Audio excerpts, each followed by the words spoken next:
guys, this is Alea Jen and welcome back to my YouTube channel. So for today's video, mega love shout out to Alma Cielo.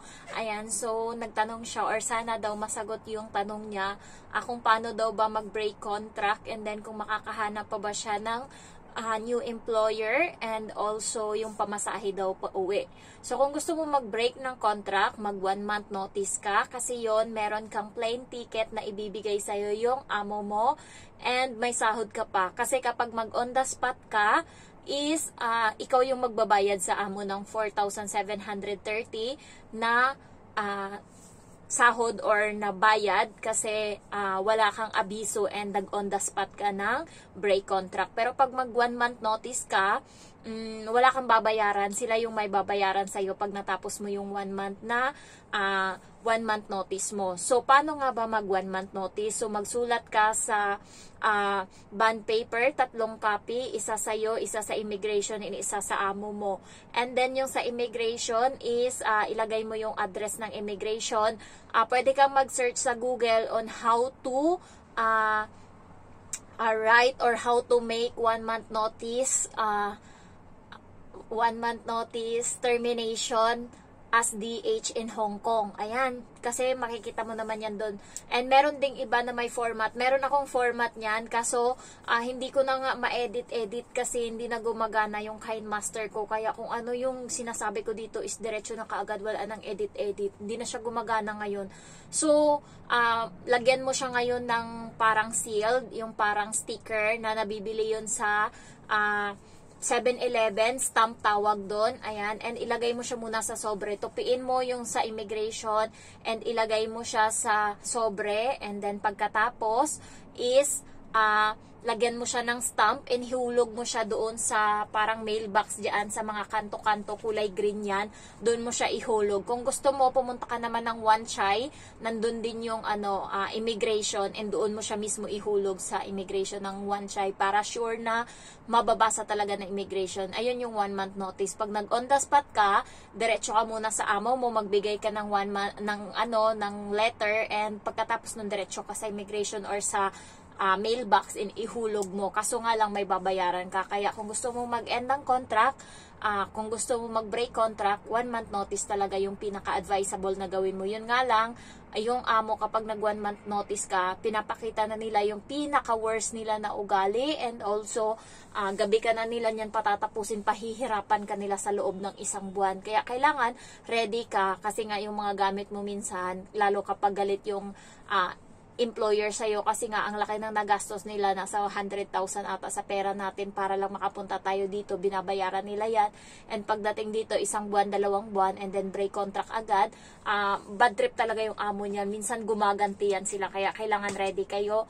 And tungkol naman sa pamasahe, pag mag 1 month notice ka, babayaran ka nila ng pamasahe mo, plane ticket papuntang Pilipinas and 100 na travel allowance and also yung sahod mo sa 1 buwan. And then kung naka 3 buwan ka na or 6 na buwan, basta mahaba-haba na yung natrabaho mo, meron kang annual leave na makukuha. Siguro mga 3 araw. Pero kung 2 months ka pa lang, wala kang makukuhang annual leave. Ayan. And then, kung makakakuha ka ba ng employer, kaya kailangan, pag nag-break ka ng contract, huwag kang sa Pinas mag-apply doon. Kasi hindi na sila tumatanggap ng mga break contract. Ayaw na nila. May mga kasabay ako dati na yun nga nag-finish contract and sa second contract nila is break contract and nahihirapan na sila, hinihindian sila ng mga agency. Kaya kailangan kung gusto mo mag-break ng contract and gusto mo makakuha uli ng trabaho, habang nagwa 1 month notice ka, kada day off mo, pumunta ka ng mga agency, magpa-interview ka para bago ka umuwi ng Pinas is magkaroon ka ng employer. Ayun yung gawin mo and isulat mo talaga doon sa reason mo kung bakit ka nag-break contract. Isulat mo para sa immigration kung ano talaga yung reason mo kung bakit ka nag-break contract para mabigyan ka ng visa. Ayan, kaya kailangan kapag nag-break ka ng contract, dito sa Hong Kong, makahanap ka na ng employer bago ka umuwi. Kasi kapag sa Pinas ka pa uli, panibagong apply, mahihirapan ka makakuha ng employer kasi yung record is hindi maganda. Kaya kailangan dito pa lang makakuha ka na ng employer. Madali lang makakuha dito kasi madaming mga agency dito. Nasa Central, meron dyan overseas, home sweet home. Marami pa dyan sa Wan Chai, sa Shuing Wan, maraming mga agency. Pwede ka rin mag-post sa Pangyaws, and may mga alam na agency yung iba dyan. Huwag ka lang sa Sunlight Agency pumunta kasi nga buy one take one yung agency na yan.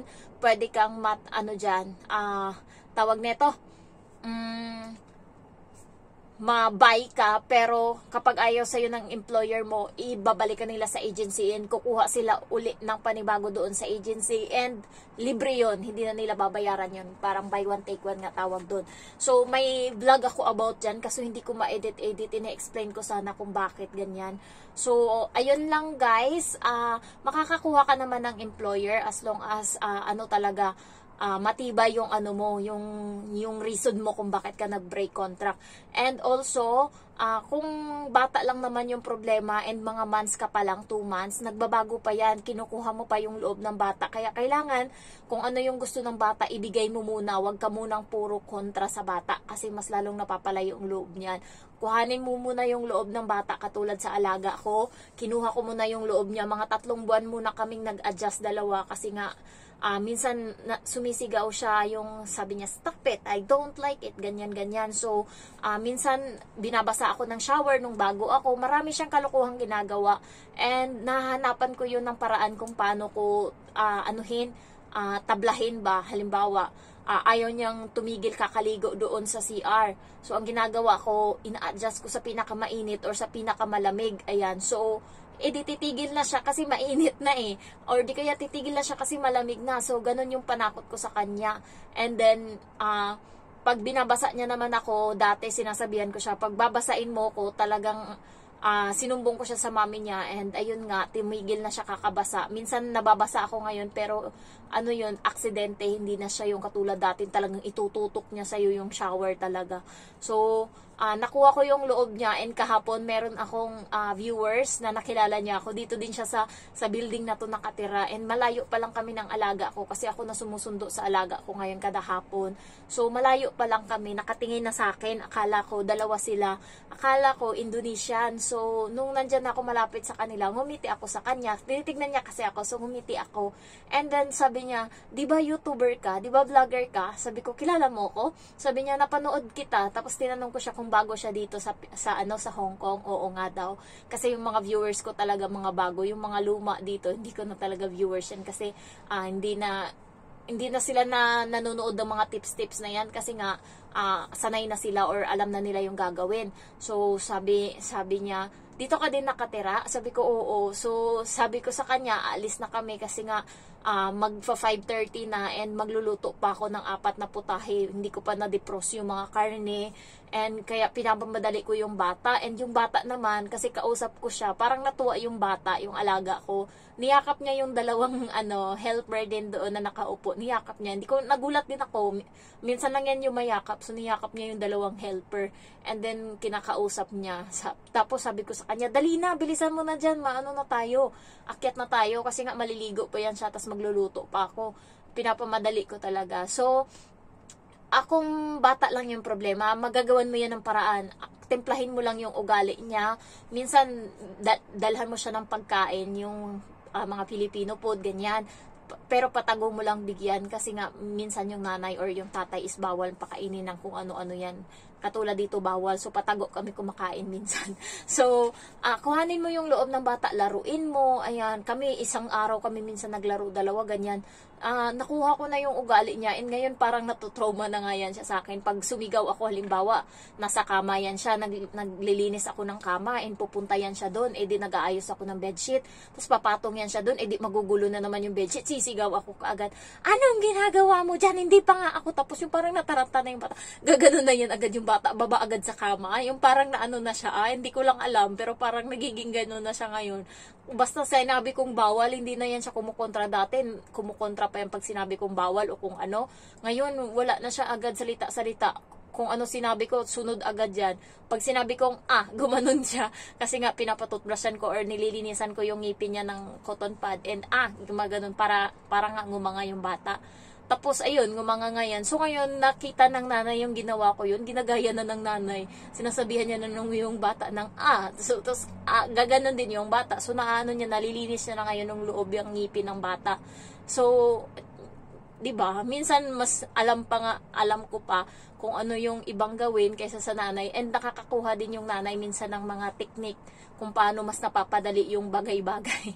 Kasi nga ayoko nang pinapatagal, ayan. So simula pa kaninang umaga, alas 7 sila umalis, hanggang ngayon di pa sila umuwi. Tapos na ako lahat ng mga gawain ko, nakatulog na din ako, nagpalit na ako ng bedsheet, naglaba na ako. Kasi first day ng Chinese New Year, bawal magtapon ng basura, bawal maglinis, bawal lahat. So bawal lahat. So ang gagawin ko lang ng araw na yun is maglagay ng tubig sa pitchel nila. And yun lang, aalis na kaagad ako. So bawal daw magtapon ng basura, pero gusto kong magtapon ng basura. May mga basura ko dito sa taas. Antayin ko yung first day ng Chinese New Year. Itatapon ko yung basura ko dyan. So, ayun lang guys. Ano pa ba? Ikakat ko na lang to bukas Friday. And at least may vlog ako ngayon. Ma-upload ko to bukas. Thank you for watching and I love you all. Bye-bye.